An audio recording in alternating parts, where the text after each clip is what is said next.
there's nothing else that you need to worry about other than just telling the truth. Okay. So the way we start these off, if you could give us your name and where you're from. Okay. My name is Julie Harris. I'm from St. Joseph, Missouri. It's about an hour north here of Kansas City.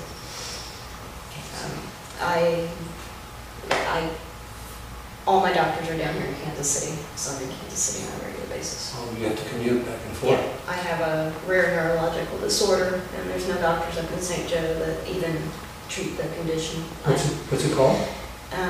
My main diagnosis is called Reflex Sympathetic Dystrophy. It's changed names a couple times over the years. It's also known as chronic regional pain syndrome or complex regional pain syndrome.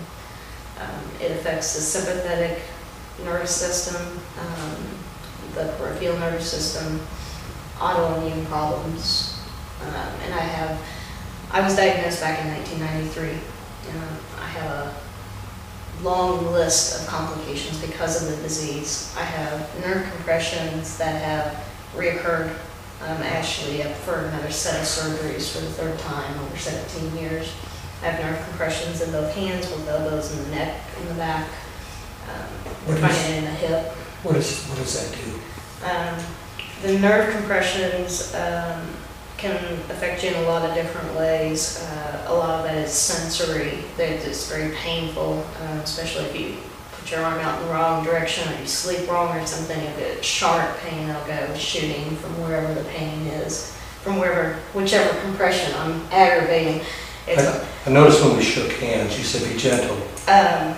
The hands get very painful, and I did yard work yesterday, and so they're swelling up. I get excessive sweating. The RSD, the pain with a person that has RSD is horrendous. It's a burning, sharp sensation that is continuous and can get worse as the day goes on.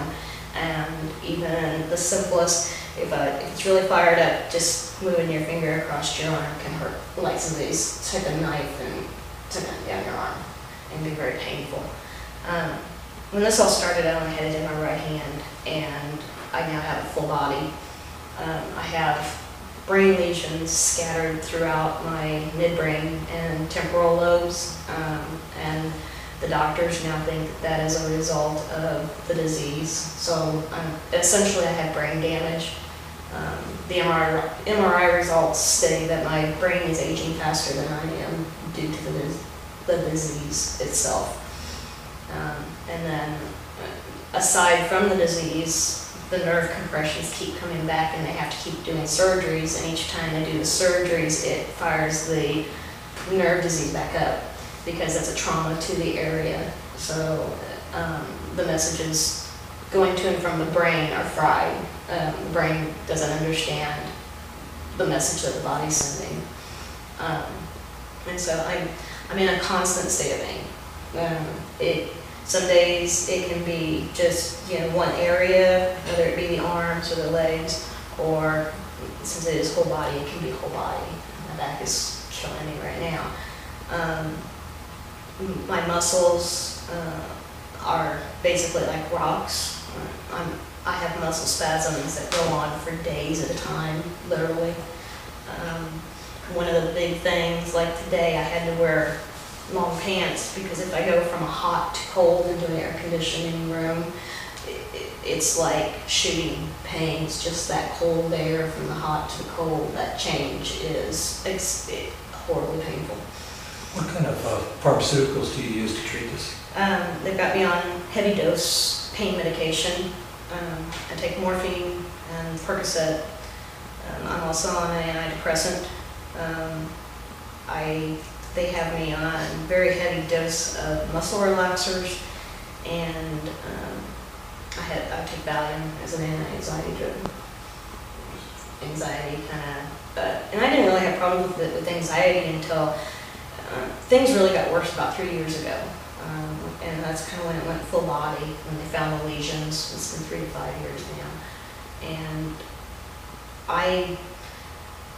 back when I was in high school, I used cannabis recreationally. When I graduated from high school, I quit. When I was diagnosed with the RSD, folk rehab put me through school. I became a social worker. And I had a friend that said, you used to smoke, why don't you try it again? And I was amazed at the fact that taking a couple hits off of the joint could get me to sit back and relax, whereas taking the 4 pills for the muscle relaxers, all it did was make me go to sleep, but I was still having the muscles problems. And anybody that has chronic pain knows that when you're in a lot of pain on a regular basis, daily basis, you don't want to eat. Your stomach's killing you, you don't have an appetite. And that was the other thing that the cannabis helped out with a lot, was that it allowed me to eat. It gave me an appetite. And up until 2 years ago, I had a doctor that was okay with me using marijuana. We were very open about it. He prescribed my medications, we talked about it, he knew that I was a responsible person, we talked about how I used it, where I used it.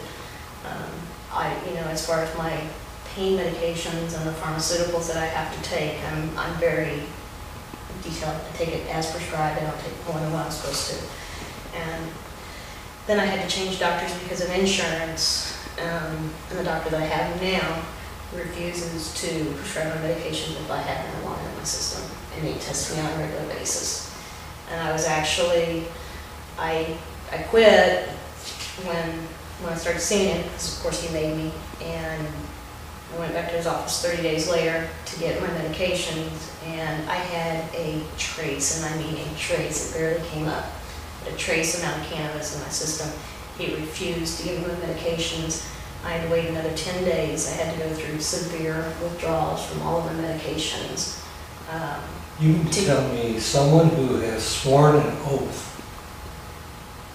to care for you and protect your health, denying you the very medicines that you need? Because I had a trace amount of marijuana in my system.